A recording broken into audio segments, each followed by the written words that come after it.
الله من الشيطان الرجيم. بسم الله الرحمن الرحيم.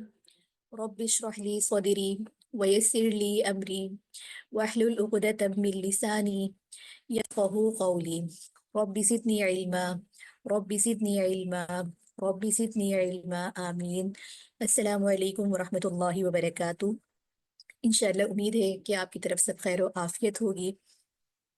اور بحمد اللہ جس طریقے سے آپ لوگ جو ہے ماشاءاللہ آپ کے فیڈ بیک آتا ہے، آپ لوگ یوٹیوب پہ ریکارڈنگ سن رہے ہوتے ہیں، اور جو طالبات ہماری لائیو کلاسز لیتی ہیں، تو ماشاءاللہ آپ لوگ کا جو اس کلاس کا ہوم ورک ہوتا ہے، اس کے بارے میں جتنی صورتیں آپ نے پڑھ لی ہیں یا جو کچھ آپ لوگ یاد کر رہے ہوتے ہیں اس کو حفظ کرنا، اپنی نمازوں میں پڑھنا، یہ بہت بڑی بات ہے ماشاءاللہ. اللہ تعالیٰ استقامت نصیب فرمائے. ہمارا یہ کورس اپنے تسلسل کے ساتھ جاری ساری ہے، اور جیسے کہ آپ سب جانتی ہیں کہ ماشاءاللہ یہ چھٹا ہفتہ ہمارا شروع ہے، اور آج اس کی دوسری کلاس ہے. اس سے قبل ہم نے اس ہفتے کے اندر جو ہمارا تھا تجوید کے اعتبار سے ہم نے نون ساکن تنوین کے قواعد کو شروع کیا، اور نون ساکن تنوین کے قواعد کے اندر بھی ہم نے دو قواعد کو جو ہے تفصیلی طور پر ان کا تعارف دیکھا، اور ان کی کچھ مشق بھی ہم نے قرآنی صورتوں کے ذریعے کی. اور امید ہے کہ آپ نے از خود بھی ان قواعد پر غور و فکر کرتے ہوئے ان کو قواعد کو دیکھا ہوگا کہ غنہ کرنے یا نہ کرنے کی کیا وجوہات ہیں.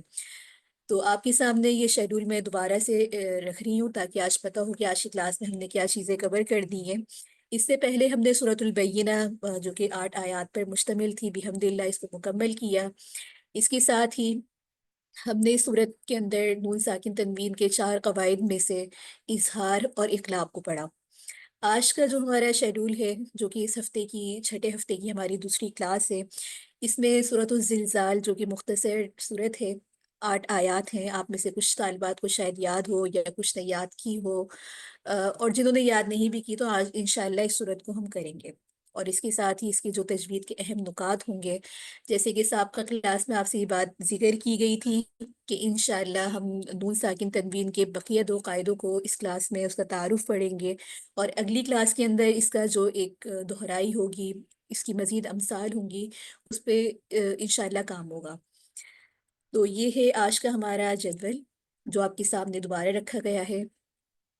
اس کے ساتھ ہی سب سے پہلے ہم تجوید کے نکات پر آتے ہیں، اور آپ کے سامنے یہ قاعدہ شیئر کیا جاتا ہے جو اس سے پہلے ہم نون ساکن تنوین کا ایک آپ کو PDF شیئر کیا گیا تھا، اور اس میں یہ بتایا گیا تھا کہ انشاءاللہ اس میں جو باقی 2 قواعد ہوں گے وہ ہم اگلی کلاس کے اندر اس کو جو ہے پڑھیں گے نون ساکن تنوین کے. یہ قاعدہ میں آپ کے سامنے یہاں اسکرین شیئر کرتی ہوں. طالبات آپ کے پاس اس کے نوٹس بھی ہیں، تو آپ اپنے نوٹس بھی ساتھ ساتھ رکھا کریں تاکہ اس میں اب خود آپ اپنے نوٹس میں ایکسٹرا ورڈ بھی لکھ لیں جو کچھ آپ سمجھ رہے ہیں یا آپ کو سمجھنے میں دقت ہو رہی ہے. اچھا، میں پہلے سابقہ کلاس کا ایک اجرا کر دیتی ہوں، اور انشاءاللہ جو آڈیو ویڈیو والا ہمارا ایک سلسلہ ہے جو کہ ہر کلاس میں ہم کرتے ہیں، ہر سبق میں کرتے ہیں، وہ انشاءاللہ جو ہماری فرائیڈے والے دن کی کلاس ہوگی اس کے اندر ہمارا فوکس زیادہ ویڈیوز پر ہوگا یا از خود مثالوں پر ہوگا، تاکہ ہمیں اپنی یہ پروگریس بھی پتہ چلے کہ ہم مخارج، صفات، یا اب تک ہم نے جو مد کو پڑھا، را ساکن کے قواعد کو پڑھا، یہ اب تک جتنے بھی ہم نے نون ساکن تنوین کے قواعد کو پڑھے تو ہم کتنے اس میں خود جو ہے یعنی کہ ان قواعد کو ڈھونڈ سکتے ہیں، اس میں ہمارا کتنا خود غور و فکر ہے. اچھا، اس سے پہلے جو ہم نے پڑھا تھا اظہار کا قاعدہ پڑھا تھا. اظہار کے قاعدے میں یہ بات آپ سب کو سمجھ میں آ گئی تھی کہ اظہار کے نون ساکن تنوین کے بیسکلی 4 قواعد ہوتے ہیں، 4 قاعدے ہوتے ہیں. ان میں سے سب سے پہلا اظہار پڑھا تھا. اظہار کے جو ہے 6 حروف تھے، حروف حلقی کے 6 حروف میں سے اگر کوئی بھی حرف آ جاتا ہے تو وہاں ہم اظہار کرتے ہیں، یعنی کہ اس بات کا اظہار کرتے ہیں کہ یہاں پر غنہ نہیں کرنا.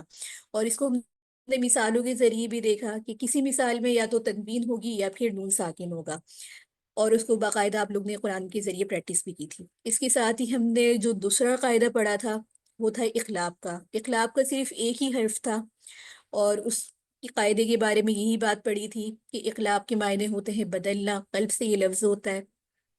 اور نون ساکن یا تنوین کے بعد اگر با آ جائے تو نون ساکن تنوین کو میم سے بدل کر غنہ کر دو۔ یہ قاعدہ سب سے زیادہ آسان اس لیے بھی ہے کہ اس کی از خود مثال قرآن میں آپ کو کہیں بھی نظر آ جائے گا، چھوٹا سا میم بنا ہوا نظر آئے گا، آپ وہاں پہ غور کریں گے کہ وہ نون ساکن یا تنوین کے بعد با آ رہا ہوگا، تو یہ علامت کے طور پہ بھی قرآن کریم میں لکھا ہوا ہوتا ہے۔ تو یہاں پر جو غنے کی آواز ہوتی ہے وہ میم کی نہیں، تنوین کی نہیں آتی، بلکہ میم سے بدل کر غنہ کرتے ہیں، جیسے مم بخیلا لَيُنبَذَنَّ وغیرہ ذالک۔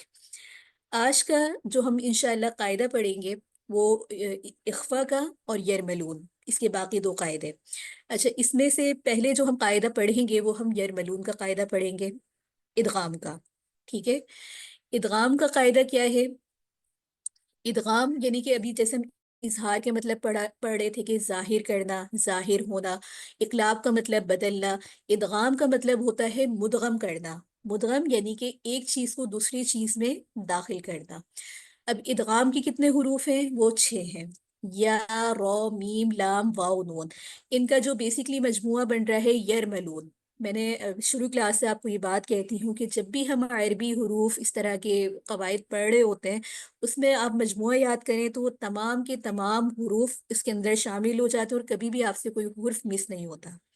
اچھا، یہ قواعد پہلے پڑھانے کی ایک حکمت سمجھ لیں، یا آپ اس کا مقصد یوں سمجھ لیں کہ جیسے آپ نے اظہار کے 6 حروف پڑھ لیے، اگلے قاعدے میں با کا ایک حروف پڑھ لیا، اب ادغام میں آپ نے 6 حروف پڑھ لیے، تو یہ 3 قواعد پڑھنے کے بعد جب آپ اخفا کا قاعدہ پڑھیں گے تو اس کے حروف کو سمجھنا، یاد رکھنا آپ کے لیے بہت سہل ہوگا۔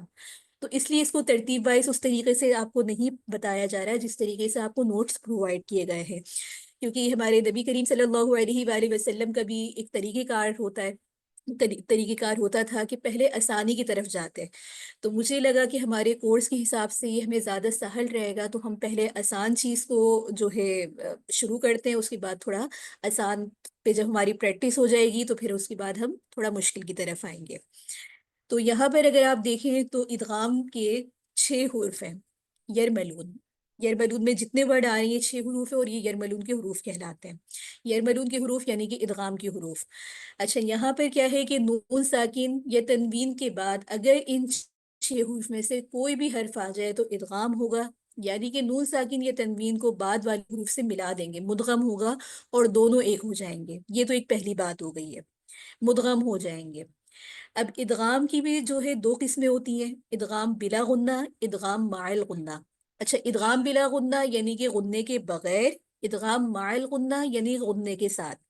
تو ادغام بلا غنہ کو پہلے ہم یہاں پر دیکھتے ہیں کہ نون ساکین اور تنوین کے بعد لام یا رو، یرملون کے 6 حروف تو ہیں جہاں پر مدغم ہوگا، لیکن ان 6 حروف میں سے بھی بعض حروف ایسے ہیں جہاں پر اگر وہ حروف نون ساکن تنوین کے بعد آئیں گے تو غنہ ہوگا، اور کچھ حروف ایسے ہیں جو نون ساکن یا تنوین ادغام بلا غنہ ہوگا، یعنی کہ نون ساکن اور تنوین کو لام یا رو سے ملا کر غنے کے بغیر پڑھیں گے، ملے گا ضرور لیکن وہاں پر کیا ہوگا؟ غنہ نہیں ہوگا۔ تو نون جیسے یہ ورڈ ہے مل لدنہ یا من ربک، یہ ہم نے بہت دفعہ یہ ورڈ بعد یہاں پر ہم نے نون ساکن کی مثال لی ہے، اور نون ساکن کے بعد یہاں پر یرملون کے حروف میں سے لام آ رہا ہے، کیونکہ لام یا رو آئے گا تو ادغام بلا غنہ ہوگا، یعنی کہ غنہ نہیں ہوگا۔ اب مل لدنہ، یہ مل تو رہا ہے کیونکہ یہاں پر یہ مدغم ہو رہا ہے ادغام کے حروف آنے کی وجہ سے، لیکن اس کے باوجود یہاں پر ہم غنہ نہیں کر رہے۔ مل لدنہ، نہ نون ساکن کی آواز آ رہی ہے نہ تنوین کی آواز آ رہی ہے، مر ربک۔ اب یہاں پر بھی دیکھیں کہ نون ساکن ہے اور نون ساکن کے بعد حرف یرملون میں سے رو آ رہا ہے، تو یہاں پر اس کو بغیر غنے کے پڑھیں گے، ملائیں گے لیکن غنے کے بغیر، مر ربک، من ربک، کبھی بھی اس کو نہیں پڑھتے، غنہ نہیں کر رہے۔ کیوں نہیں کر رہے؟ کیونکہ نون ساکن کے بعد حرف ادغام کا رو آ رہا ہے، تو یہاں پر ادغام بلا غنہ ہوگا۔ تنوین کی مثال دیکھیے، رؤوف الرحیم، اب یہاں پر تنوین آ رہی ہے فا پر، اور تنوین کے بعد حروف یرملون کے ادغام کے حروف میں سے را آ رہا ہے، تو یہاں پر ملا کر بغیر غننے کے پڑھیں گے، یہاں پر کوئی تنوین کی آواز نہیں آ رہی۔ رؤوف رحیم اس طرح سے نہیں ہوگا، بلکہ رؤوف الرحیم، رؤوف الرحیم۔ یا اسی طریقے سے یہ مثال دیکھیے، صفا لا یتکلمون، اب صفن میں تنوین آ رہی ہے، لیکن تنوین کے بعد ادغام بلا غنہ، یعنی کہ لام آنے کی وجہ سے، ادغام بلا غنہ کا حرف آنے کی وجہ سے یہاں پر مدغم ہو رہا ہے اور بغیر غننے کے پڑھ رہے، صفن لا نہیں پڑھ رہے، صفا لا یتکلمون۔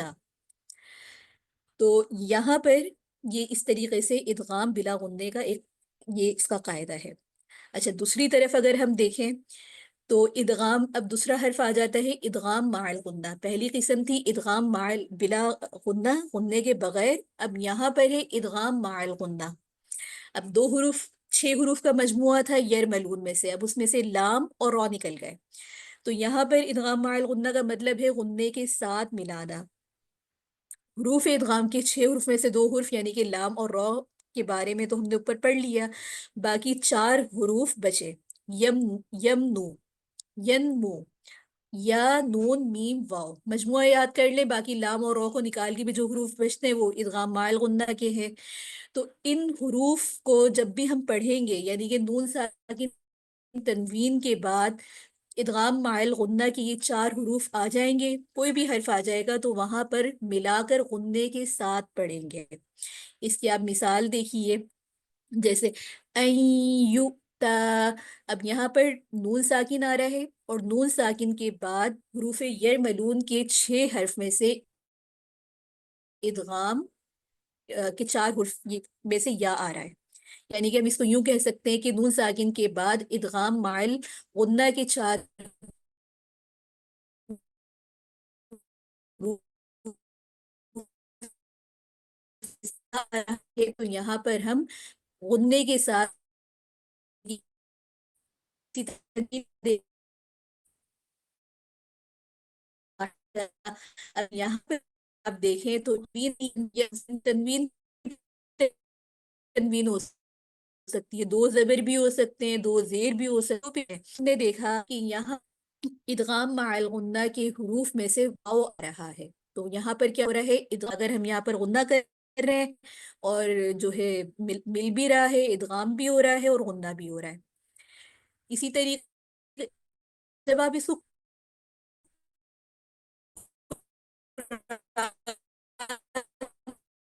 میں آپ اس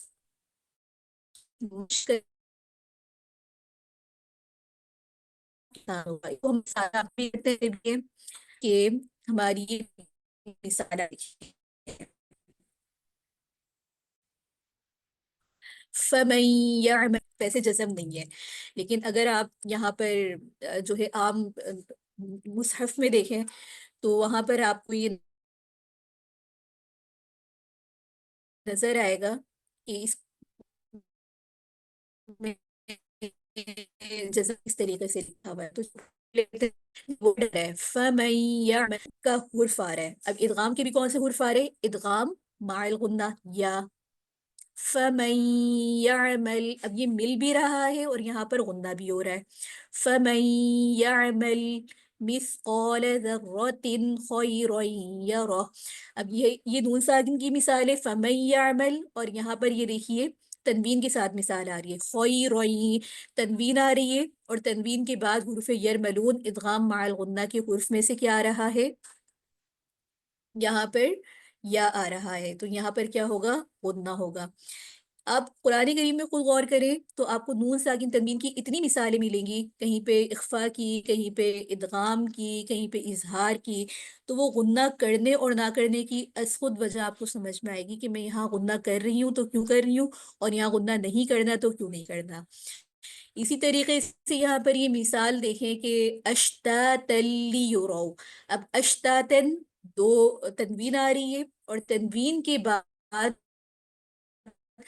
یہاں پر لام آ رہا ہے، تو یہ مل تو رہا، کیوں نہیں ہو رہا، کیونکہ یہاں پر لام را، لام را کا ہم نے پڑھا ہے نا کہ ادغام بلا غنہ ہوتا ہے، غننے کے بغیر. تو یہ دونوں مثالیں آپ کو نظر آ رہی ہیں یہاں پر. تو یہاں پر جب آپ لوگ خود اس قاعدے کو سمجھیں گے، اس کی پریکٹس کریں گے، ایک دو آیات منتخب کر لیں اور اس میں دیکھیں کہ کہاں پر نون ساکن ہے، تنوین ہے، اس کے بعد کون سے حروف آ رہے ہیں، تو پھر انشاءاللہ وہ آپ کو سمجھنا آسان ہو جائے گا. اچھا، اس کے بعد یہ ساری چیز اصل میں پریکٹس کی ہے. قاعدہ تو سمجھ میں آ جاتا ہے، قاعدے کو ہم یاد بھی کر لیتے ہیں، لیکن جب تک آپ اس کی از خود پریکٹس نہیں کریں گے تو وہ آپ کو اتنے بہتر طور پہ بعض دفعہ اپلائی کرنا نہیں آتا. ویسے اس کی بھی، اس قاعدے کے اگر ہم دیکھیں تو مزید مثالیں بھی آ رہی ہیں، لیکن ہم نے بیسک قاعدہ سمجھنا ہے. اور بیسک قاعدہ جب آپ کو سمجھ میں آ جائے گا تو باقی کے رولز کو فالو کرنا میرے خیال سے پھر زیادہ آسان ہوتا ہے. ابھی آپ صرف اس کو سمجھیں کہ اظہار کیا ہے، ادغام کیا ہے، اقلاب کیا ہے، اور یہ قاعدے کیسے اپلائی ہو رہے ہیں. تو باقی تفصیل انشاءاللہ اس کے ساتھ ساتھ آپ کا جو ہے اجرا ہوتا رہے گا. اچھا، 3 قاعدے ماشاءاللہ ہمارے یہاں پر کور ہو گئے ہیں. اس کے ساتھ ہی اب ہم اپنے آخری قاعدے پہ چلتے ہیں جو کہ اخفاء کا قاعدہ ہے. اخفاء کا قاعدہ بہت زیادہ آسان ہے اور آپ کو اس کی بہت زیادہ مثالیں بھی ملیں گی. یہاں سے آپ اگر اخفاء کی جو ہے قاعدہ دیکھیں تو اخفاء کا معنی ہوتا ہے چھپانا. تو نون ساکن یا تنوین کی آواز ناک میں چھپا کر ایک الف کی جو ہے مقدار کے برابر ہم غنہ کر کے جو پڑھ رہے ہوتے ہیں کھینچ کر، وہ اخفاء کہلاتا ہے. تنوین اور غنے کے اندر تھوڑا سا فرق ہوتا ہے، اور اس کے اندر یہاں وہ فرق لکھا ہوا بھی ہے، لیکن جب آپ قرہ حضرات کی تلاوت کو سنیں گے اور اس میں وہاں آپ اس قاعدے کو دیکھیں گے، اچھا یہاں پر غنہ کیسا ہو رہا ہے، تنوین کا غنہ کیسا ہے، اخفاء میں کیا فرق ہے، تو وہ آپ کو اس کو سمجھ میں آئے گا. تو یہاں پر یہ لکھا ہوا ہے کہ غنے میں زبان کا کنارہ اوپر کے سامنے کے 6 دانتوں مسوڑوں سے ٹکراتا ہے، یعنی کہ زبان نوک کے مخرج سے لگتی ہے، اور اخفاء میں زبان مسوڑوں سے جدا رہتی ہے. اس کا بہت آسان آپ یوں دیکھیں کہ تنوین ہم کس طرح کرتے ہیں، غنہ من، اس طریقے سے بن، اور اخفاء کے اندر جب آپ کا تھوڑا سا اس میں فرق آ جاتا ہے، بن اس طریقے سے کر کے. اچھا، اخفاء کب ہوگا؟ تو یہ کل جو ہے 15 حروف، اخفاء کے 15 حروف ہوتے ہیں. اب اس میں جو آپ مثال دیکھ رہے ہیں یہ تو ذرا مشکل ہوگا آپ کے لیے یاد کرنا. تو آپ ان کو اس طریقے سے یاد رکھیں کہ حروف اظہار کے 6 حروف کے علاوہ، ادغام کے 6 حروف کے علاوہ، اقلاب کے 1 حرف کے علاوہ جو بھی حروف آپ کو بچے ہوئے نظر آئیں گے وہ اخفاء کے حروف ہوں گے. اور اخفاء کو دیکھتے ہی آپ کو یہ بات سمجھ میں آ جائے گی. تو اس میں ویسے کچھ مثالیں بھی انہوں نے اس طریقے سے دی ہوئی ہیں جن کو آپ جو ہے یاد کر کے اس کو سمجھ سکتے ہیں. اچھا، حروف اخفاء کے 15 حروف میں سے کوئی بھی حرف آئے گا تو وہاں پر کیا ہوگا؟ غنہ ہوگا، اخفاء ہوگا. کس طریقے سے مثالیں یہاں پر لکھی ہوئی ہیں؟ اب جیسے انہی مثالوں کو ہم دیکھتے ہیں. کنتو، کنتو میں تنوین اس طرح غنہ ہوتا ہے، کن اس طریقے سے کر کے، لیکن یہاں پہ کنتو تھوڑا سا اٹھا کر. اب نون ساکن ہے، ٹھیک ہے، نون ساکن کے بعد آپ یہاں دیکھیں اخفاء کے 15 حروف میں سے تا آ رہا ہے، کیونکہ نہ یہ اظہار کے حروف میں سے تا ہے، نہ ادغام کے 6 حروف میں سے ہے، نہ ہی یہ اقلاب کا حرف ہے. تو بچا کیا؟ اخفاء. تو یہاں پر میں نے دیکھا کہ یہ یہاں پر کیا ہوگا؟ اخفاء ہوگا. اسی طریقے سے یہاں پر دوسری مثال دیکھیں تنوین کی، حبن جما. اب حبن میں تنوین آ رہی ہے، اور تنوین کے بعد آپ دیکھیں اخفاء کے 15 حروف میں سے جیم آ رہا ہے. 15 حروف یعنی کہ دیکھیں نہ یہ اظہار کے 6 حروف میں سے ہے، نہ ہی یہ ادغام کے 6 حروف میں سے ہے، نہ ہی یہ اقلاب کے 6 حروف میں سے. تو یہ 15 حروف میں سے آ رہا ہے تو یہاں پر غنہ ہوگا. کرامن کاتبین. اب کرامن کے اندر بھی دیکھیں کیا آ رہا ہے؟ تنوین. تنوین کے بعد اخفاء کے 15 حروف میں سے کاف آ رہا ہے تو یہاں بھی اخفاء ہوگا، غنہ ہوگا. اچھا، اس کی مثالیں آپ جو ہے یہاں آپ کو متعدد مثالیں ملیں گی قرآن کریم میں اس کی غنہ کرنے یا نہ کرنے کی. آج چونکہ ہماری سورۃ الزلزال ہے تو یہیں سے ہم اس کی پریکٹس اور اس کو یہاں دیکھیں گے. اب دیکھیں یومئذ تحدث. اب یومئذ تنوین آ رہی ہے، 2 زیر کی تنوین ہے. اب تنوین کے بعد جو حروف آ رہے ہیں وہ اخفاء کے 15 حروف میں سے آ رہے ہیں تا، کیونکہ دیکھیں نہ یہ اظہار کے حروف ہیں، حمزہ ہا عین ہا غین خا، نہ یرملون یعنی کہ ادغام کے حروف میں سے بھی نہیں ہے، نہ ہی یہ اقلاب کا حرف ہے، تو یہاں پر غنہ ہوگا، اخفا ہوگا۔ یوم ایذن تحدث، یہ آپ کو مثالیں سمجھ میں آ رہی ہوں گی انشاءاللہ۔ یہ دیکھیے، اب آپ جتنا جتنا خود پڑھیں گے تو اس کی امثال، اس کے قواعد آپ کے لیے غور کرنا، اس پر تفکر کرنا آپ کے لیے آسان ہوگا۔ آپ کو ایک ہی لائن کے اندر، ایک ہی کہتے ہیں نا قاعدے کے اندر، ایک ہی آیت کے اندر آپ کو متعدد قاعدے مل جائیں گے۔ اب اگر صرف میں اس آیت کو لوں کہ فَمَن يَعْمَلْ مثقال ذرۃ خیرا یرہ، اب یہاں پر دیکھیں فمن یعمل، اب یہاں پر نون ساکن تنوین کے بعد حروف یرملون کا یا آ رہا ہے، تو میں یہاں پر ملا کر غنہ کر رہی ہوں۔ کیوں کر رہی ہوں؟ کیونکہ یہاں پر ادغام ہو رہا ہے۔ اس کے ساتھ ہی یہاں پر دیکھیں ذرۃ خیرا، اب ذرۃ تنوین حروف میں سے خو آ رہا ہے، روئیں یا روح، اب خوئی روئی پہ ایک الگ قاعدہ ہے، تنوین کے بعد یا آ رہا ہے تو یہاں پر ادغام مع الغنہ ہو رہا ہے۔ تو اس طریقے سے جب آپ خود غور و فکر تدبر کریں گے تو آپ کو سمجھ میں آئے گا کہ کسی کے قواعد پہ کو ہم کیسے اپلائی کریں۔ اگر ہم غنہ کر رہے ہیں تو کیوں کر رہے ہیں، اور غنہ نہ کرنے کی کیا وجہ ہے۔ کسی حرف کو کھینچنا ہے تو کس مد کے تحت کھینچنا ہے، آئے کہ مد متصل ہے، مد منفصل ہے،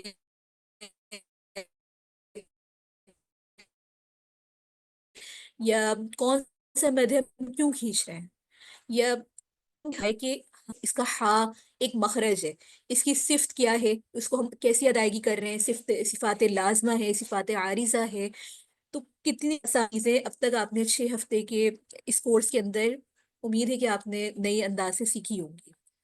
تو یہاں تک جو آج ہمارا تجوید کا ایک سبق تھا، تجوید کا جو آج ہمارا تعارف تھا نون ساکن تنوین کا، وہ بیسکلی آج ہمارا تعارف مکمل ہوتا ہے۔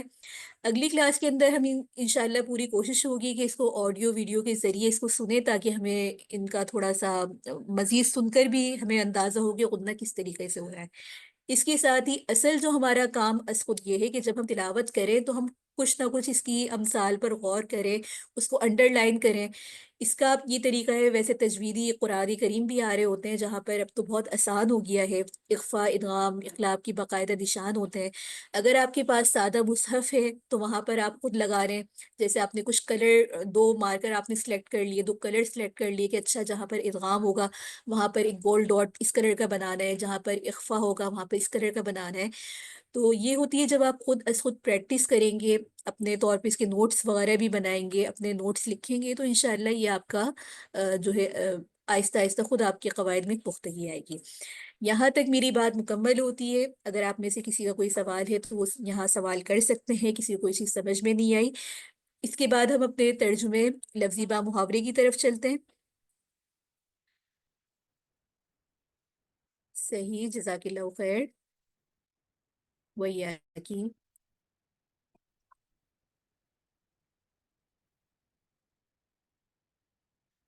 جی ٹھیک ہے، اگر یہاں تک سب کلیئر ہے تو ہم آگے چلتے ہیں۔ آگے آج ہماری انشاءاللہ سورۃ الزلزال شروع ہے، بحمد اللہ بفضلہ تعالی، اور امید ہے کہ انشاءاللہ آپ اس کے ترجمے کو آسان انداز سے سمجھیں گے اور کریں گے۔ بسم اللہ الرحمن الرحیم، پڑھنے سے پہلے وہی چیزیں آپ نے اپنے ذہن میں رکھنی ہے کہ چاہے مائک آپ کے میوٹ ہو، لیکن آپ نے ساتھ ساتھ الفاظ کی پریکٹس کرنی ہے۔ جو کچھ آپ نے پڑھا ہے اس پر آج کے قواعد آپ نے اس پہ اپلائی کرنے ہیں۔ پہلی کلاس کے جو اصول مخارج ہیں ان کو آپ نے اس میں ساتھ ساتھ پڑھنا ہے۔ اذا زلزلت اذا، جب، اذا، جب، زلزلت، پوری شدت سے ہلا دی جائے گی، الارض، زلزلت الارض، ارض زمین کو کہتے ہیں، زمین، زلزالہا، ہا مخرج، زلزالہا، اس کا سخت ہلایا جانا، اذا، جب، زلزلت، پوری شدت سے ہلا دی جائے گی، الارض، زمین، زلزالها، اس کا سخت ہلایا جانا. جب زمین پوری شدت سے ہلا دی جائے گی، اس کا سخت ہلایا جانا. جب زمین پوری شدت سے ہلا دی جائے گی، اس کا سخت ہلایا جانا. آپ لوگ اپنی یہی ورک شیٹ کھولیں جو کہ آپ کو گروپ میں سینڈ کی گئی ہے. اپنے اصول مخارج یا تجویدی نکات با محاورہ لفظی ترجمہ آپ اس میں نوٹ ڈاؤن اپنی سابقہ ترتیب کے مطابق کریں. بسم اللہ الرحمن. وَأَخْرَجَتِ وَأَخْرَجَتِ اور باہر نکال دے گی. وَأَخْرَجَتِ اور باہر نکال دے گی. الْأَرْضُ زمین. أَثْقَالَهَا اپنے سارے بوجھ. أَثْقَالَهَا اثقال ثقل سے ہے، بوجھ کو کہتے ہیں، اپنے سارے بوجھ. وَأَخْرَجَتِ اور باہر نکال دے گی. الارض زمین. اثقالها اپنے سارے بوجھ. اور زمین اپنے سارے بوجھ باہر نکال دے گی. اور زمین اپنے سارے بوجھ باہر نکال دے گی. وقال واو قاف کے مخارج پر تفکر کریں. وقال اور کہے گا. الانسان وقال الانسان اور کہے گا انسان. ما لها کیا ہوا اس کو. یوم با محاورہ اور انسان کہے گا اس کو کیا ہوا. اور انسان کہے گا اس کو کیا ہوا. یومئذ اس دن. تحدث تحدث وہ بیان کرے گی. اخبارها خبریں اپنی. دیکھیں رو کے قواعد پہ بھی غور کریں جو سابقہ دنوں آپ نے پڑھے ہیں. رو کب تفخیم کب ترقیق کر کے پڑھنا ہے. یومئذ اس دن. تحدث وہ بیان کرے گی. اخبارها خبریں اپنی. اس دن وہ اپنی خبریں بیان کرے گی. بِأَنَّ اس لیے یقیناً بے شک یقیناً. ربک آپ کے رب نے. ربک آپ کے رب نے. اوحا وحی کی ہوگی. لہا اس کے لیے. اوحا وحی کی ہوگی. لہا اس کے لیے.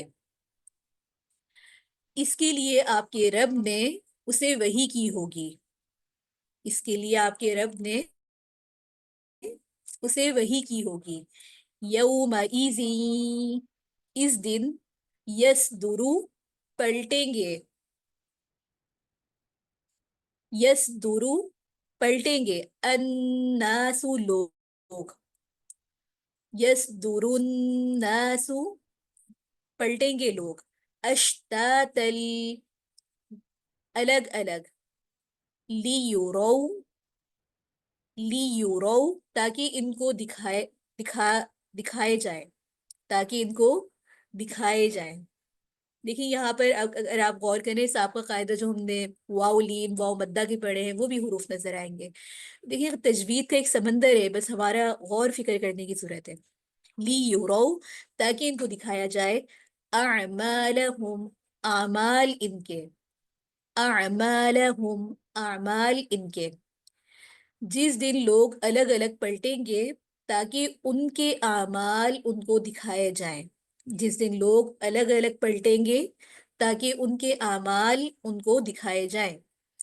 فَمَن يَعْمَلْ فَمَن تو جو شخص. يَعْمَلْ کرے گا.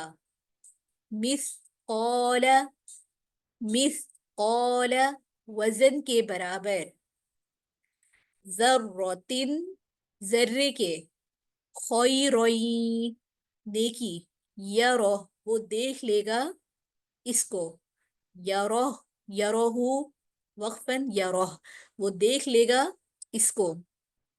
تو جو کوئی ذرہ برابر نیکی کرے گا وہ اس کو دیکھ لے گا. تو جو کوئی ذرہ برابر نیکی کرے گا وہ اس کو دیکھ لے گا. وَمَن يَعْمَلْ وَمَن اور جو یعمل کرے گا مثقال وزن کے برابر مثقال وزن کے برابر ذرۃ ذرے کے شرن بدی برائی ذرۃ شر شرن یرہ وہ دیکھ لے گا اس کو اور جو ذرہ برابر بدی کرے گا برائی کرے گا شر کرے گا وہ اس کو دیکھ لے گا۔ یہاں تک ہمارا اس صورت کا بحمدللہ لفظی اور بامحاورہ ترجمہ مکمل ہوتا ہے۔ اگر یہاں ترجمے آپ کو کسی کو کوئی کسی ورڈ کے سمجھنے میں کوئی پریشانی ہے تو یہاں سوال کر سکتے ہیں۔ اب آپ لوگ خود اس کا ترجمہ کریں گے اپنی ورک شیٹ میں دیکھ کر، کوئی لفظ سمجھ میں نہیں آتا وہ آپ یہاں پر پوچھ سکتے ہیں جب تک کے لیے ریکارڈنگ روک دی جاتی ہے۔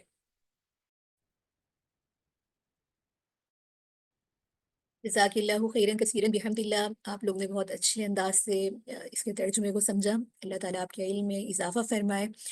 اچھا، اس صورت کے تفسیری اہم نکات پر آئیں تو یہاں پر اگر میں اس کو پوری ایک لائن میں اگر بیان کروں اس صورت کا ایک مرکزی مضمون کیا ہے تو یہاں پر دیکھیں کہ روز قیامت جنت اور دوزخ کے فیصلے سے پہلے اتمام حجت کے لیے انسان کو اس کی تمام نیکیوں اور برائیاں دکھا دی جائیں گی، جس کا مقصد یہی کہ اس کے پاس کچھ حجت کرنے کے لیے نہ رہے کہ میں دنیا میں جو کر کر آیا ہوں اس میں مجھے جو اعمال مل رہے ہیں میرا رپورٹ کارڈ تو وہ کس بنا پر ہے۔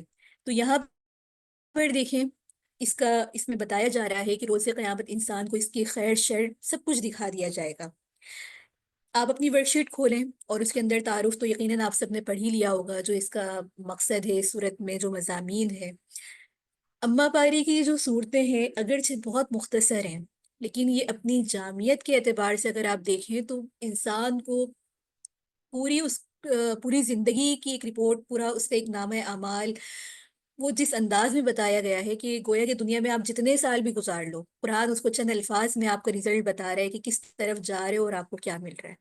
اگر آپ پہلی 3 آیات میں دیکھیں تو قیامت کے دونوں مرحلے اور انسان کی جو سراسمیگی ہوگی یعنی کہ اس وقت کی پریشانی کا جو عالم ہوگا وہ سب بتایا جا رہا ہے اس میں۔ اس کے ساتھ ہی اگر آیت نمبر 4 سے لے کر 8 تک میں دیکھیں تو خیر شر کے بارے میں زمین کی جو رپورٹ ہوگی اس کے نام اعمال کا مطالعہ ہے۔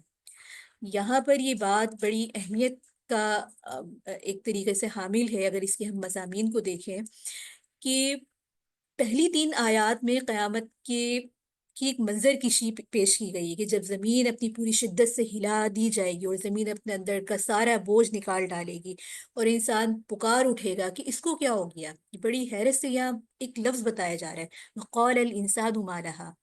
تو پہلے مرحلے کے اندر زمین پورے کرۂ ارض کو اپنی گرفت میں لے لے گا، زلزلہ جو ہوگا، اور دوسرے مرحلے کے اندر بتایا ہی جا رہا ہے کہ زمین پھٹ جائے گی اور اس سے تمام مرے ہوئے لوگ برآمد کیے جائیں گے۔